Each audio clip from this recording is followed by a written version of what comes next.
about the retirement age thing, because I know that's really popular right now, and everybody's going on about, oh my God, Nikki Haley decided to destroy what's left of her shitty career as a politician to go on about making their retirement age, 70, so that people can be slaves their whole life and experience, the full effect of slavery or some shit like that. Okay, look, fuck all that. So let's break this down. How close to retirement are you if you owned your house, you owned your property, you owned your car, you owned all of your effects, your personal effects, and you didn't have any debt? How close to retirement are you? Pretty goddamn close. Now, let's go one better. No property taxes, no income taxes, no death taxes, right?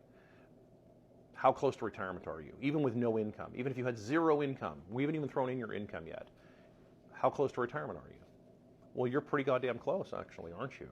In fact, you're so close that's why there's this big push for young people, or anybody under 55, to not own shit, to not own houses, not own anything. You just have to constantly be in debt, constantly keeping their fiat chicken shit dollar nonsense currency flowing. All right, you have to just keep moving money around. That's why they're importing a bunch of fucking illegals, right? And I don't apologize for that shit. By the way, I see these every now and again. I'll see those comments and stuff like, oh, you just hate illegals. Yes, I do. I want them out of the fucking country. Fuck you. Get out. And by the way, Trump is probably not going to deport them. I know he says in his Vegas speech, oh, we're going to deport everybody. I'll believe it when I see it.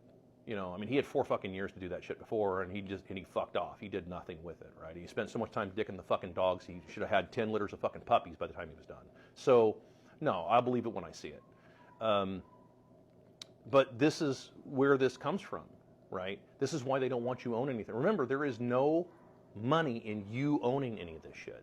There's no control if you own all this, right? If you own your house, own your land, own your car, own all your effects, you can go and compete now, right? You could maybe build a shop on your property, okay? And let's say you build a 40 by 60 pole building or a 50 by 100 pole building, and you're like, hey, I can do machine work, I can do welding, I can do manufacturing in my own small way. Dude, you think these people want that kind of competition? You think they want you buying CNC machines and doing stuff? You think they want you doing that? No, dude, they do not want that. They absolutely do not want to compete against that shit, because they know that, well, see, if you own everything, well, you don't have a lot of expenses now. That means you can bring prices down, right? You don't have to make zillions of dollars on every transaction, do you? Because you're not feeding the bank. You're not feeding shareholders. You're not feeding a whole bunch of other people. You're not feeding all the fucking middlemen that have wedged themselves into everything, who don't want to do, all the entitled middlemen, douchebags, right? You're not feeding any of those guys. So because you're not feeding to them, you can bring your prices down. You can bring your wages up. When you do hire an apprentice or somebody to help you out, or some employees, you can actually pay them fairly decent money, and they can be there for a long time. Anecdotally, there was I don't want to say the name of the tire company, but it's, you could probably figure it out. There's not many tire companies in the U.S. that do their own manufacturing. There's not many of them left anymore. But I was there, and I actually got a chance to talk with some of the employees there as I was picking up tires, and because I bought them direct. And what was interesting was talking to people that have been there. They've been there forever. The people that they were all up in their 50s and 60s, 70s in some cases, and they were still there. They'd been there for 30 years, all of them. Who has that kind of job security any longer? Oh, and by the way, they were also being paid fairly well, because they could be, right? They didn't. This tire company doesn't have a whole bunch of debt. They don't have all kinds of shareholders and bullshit to keep happy. It's all private, right? So they're able to actually pay people a reasonable wage and keep them around, because they're not having to pay everybody else, the bankers, the brokers, the boomers, the insurance, all that bullshit. Okay, all those retirement funds and 401ks and all that bullshit. They don't do any of that stuff. They're able to pay people decent money. That's how it used to be, right? And they don't. The last thing that all these people that exist right now want is for anybody to figure that out.